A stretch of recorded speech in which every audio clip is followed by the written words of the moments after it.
Hello friends, வாங்க இன்னைக்கு முட்டையை பயன்படுத்தி சூப்பராக ஒரு முட்டை பணியார கிரேவி ரெடி பண்ணலாம். எப்பவும் ஒரே மாதிரி முட்டை குழம்பு வைக்கிறத விட இந்த மாதிரி ஒரு தடவை வித்தியாசமாக ட்ரை பண்ணி பார்க்கலாம். அதுக்கு முதல்ல நம்ம முட்டை பணியாரத்தை ரெடி பண்ணிக்கலாம். முட்டை பணியாரம் ரெடி பண்ணுறதுக்கு இந்த முட்டைகளை உடைச்சி ஊற்றி அதில் மசாலாக்களை சேர்த்து மிக்ஸ் பண்ணிக்கலாம். வாங்க. பணியாரம் ரெடி பண்ணுறதுக்கு நான் ஒரு 5 முட்டையை உடைச்சி பவுலில் சேர்த்துருக்கேன். அதில் கட் பண்ண ஒரு பெரிய வெங்காயம், சின்ன சின்னதாக பொடியாக நறுக்கிக்கோங்க. பொடியாக நறுக்கின ஒரு தக்காளி, பொடியாக நறுக்கின ஒரு பச்சை மிளகாய், பொடியாக கட் பண்ண கருவேப்பிலை, கொத்தமல்லி, இது எல்லாத்தையும் சேர்த்துக்கலாம்.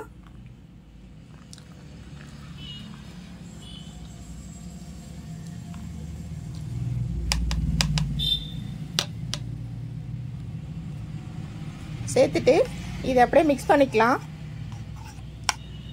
உப்பு இதில் சேர்க்க தேவையில்லை, ஏன்னா நம்ம கிரேவி ரெடி பண்ணுறப்போ அதில் உப்பு சேர்ப்போம்.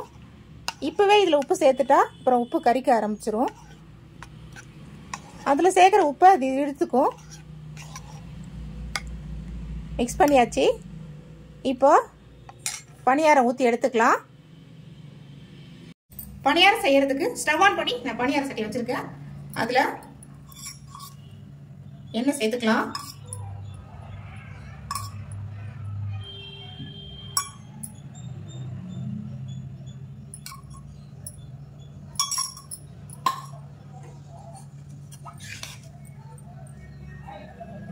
இப்போ மிக்ஸ் பண்ண முட்டை மிக்ஸ் சேர்த்துக்கலாம்.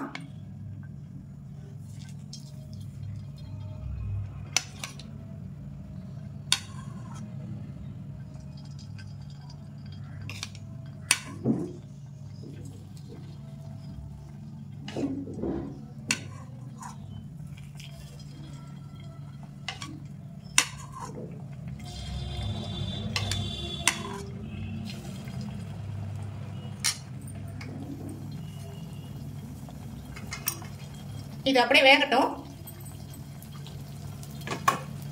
கொஞ்ச நேரம் கழிச்சு திருப்பி விட்டுக்கலாம்.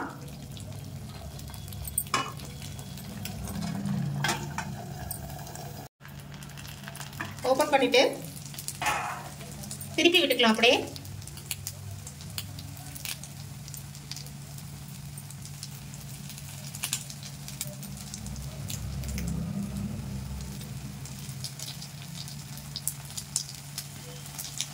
எப்படி ஃப்ளஃபியா சூப்பரா இருக்கு பாருங்க.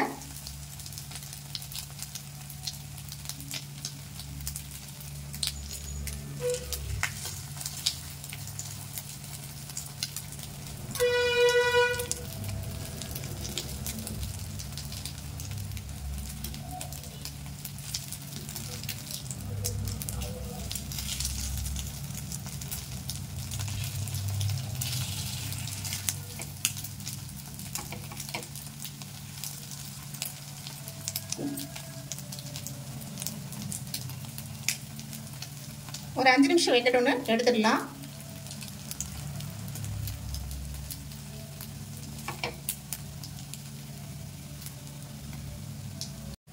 வெந்துருச்சு. பணியாரங்களை எடுத்துடலாம்.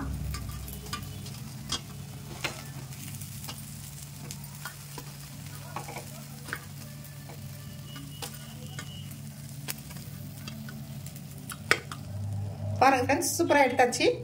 இப்போ கிரேவி ரெடி பண்ண ஆரம்பிச்சிடலாம். எக் பணியார கிரேவி ரெடி பண்ணுறதுக்கு ஸ்டவ் ஆன் பண்ணி ஒரு பாத்திரம் வச்சுருக்கேன். அதில் கொஞ்சமாக எண்ணெய் சேர்த்துக்கலாம். எண்ணெய் சூடானதும் கொஞ்சம் போல சோம்பு, ஒரு சின்ன துண்டு பட்டை, ஒரு பிரிஞ்சி இலை, 2 லவங்கப்பூ, ஒரு ஏலக்காய், இதை சேர்த்துக்கலாம்.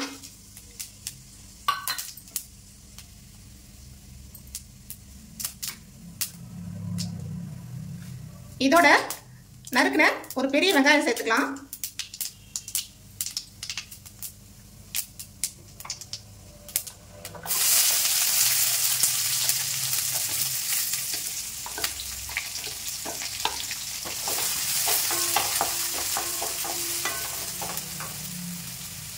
இதோட ஒரு பச்சை மிளகாய் உடைச்சு விட சேர்த்துக்கலாம்.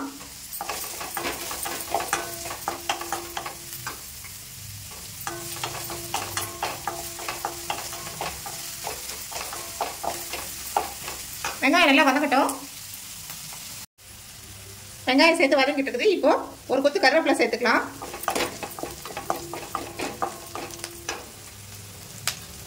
இதோட 1 ஸ்பூன் அளவுக்கு இஞ்சி பூண்டு பேஸ்ட் சேர்த்துக்கலாம்.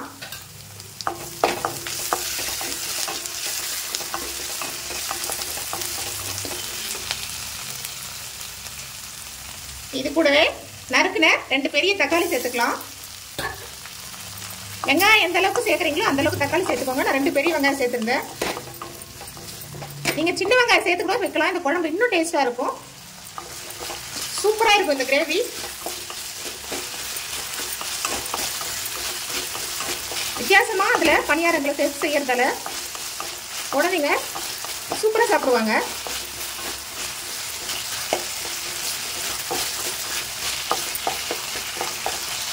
இந்த தக்காளி எல்லாம் நல்லா குழைவா வதங்கட்டும். வெங்காயம் தக்காளி எல்லாமே நல்லா சூப்பராக வதங்கிடுச்சு. இப்போ ஒரு 2 ஸ்பூன் அளவுக்கு வீட்டு குழம்பு மிளகாய்த்தூள், 1 ஸ்பூன் வந்து காஷ்மீரி சில்லி பவுடர், 1 ஸ்பூன் வந்து கரம் மசாலா, ஒரு 1/4 ஸ்பூன் மஞ்சள் பொடி. இந்த கரம் மசாலாவோட கொஞ்சம் சிக்கன் மசாலாவும் சேர்த்துருக்கேன். இது அப்படியே இதில் சேர்த்துக்கலாம். சேர்த்துட்டு கொஞ்சம் அதோட பச்சை வாசனை போகிற அளவுக்கு அப்படியே இந்த எண்ணெயிலே வதக்கிக்கலாம்.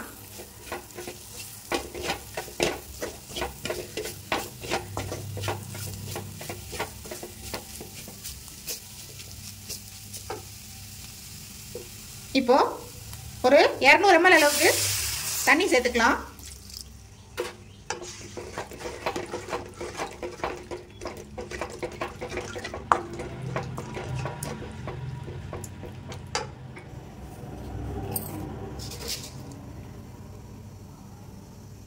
இப்போ இந்த கிரேவிக்கு தேவையான உப்பு சேர்த்துக்கலாம்.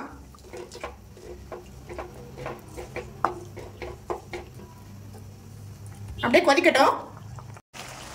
கிரேவி நல்லா கொதிச்சு எண்ணெய் பிரிஞ்சு வர ஆரம்பிச்சிச்சு. இப்போ 1 கப் அளவுக்கு தேங்காய் பால் சேர்த்துக்கலாம்.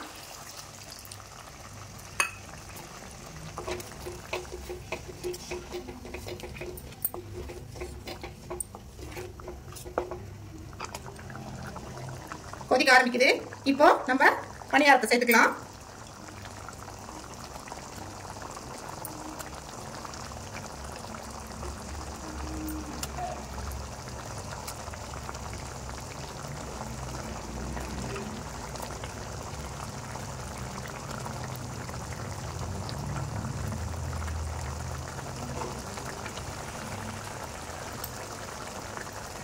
அப்படியே ஒரு 2 நிமிஷம் கொச்சதும் அப்படியே திருப்பி விட்டுக்கலாம். அதான் 2 பக்கமும் மசாலா வந்து இந்த பணியாரத்தில் ஊறும்.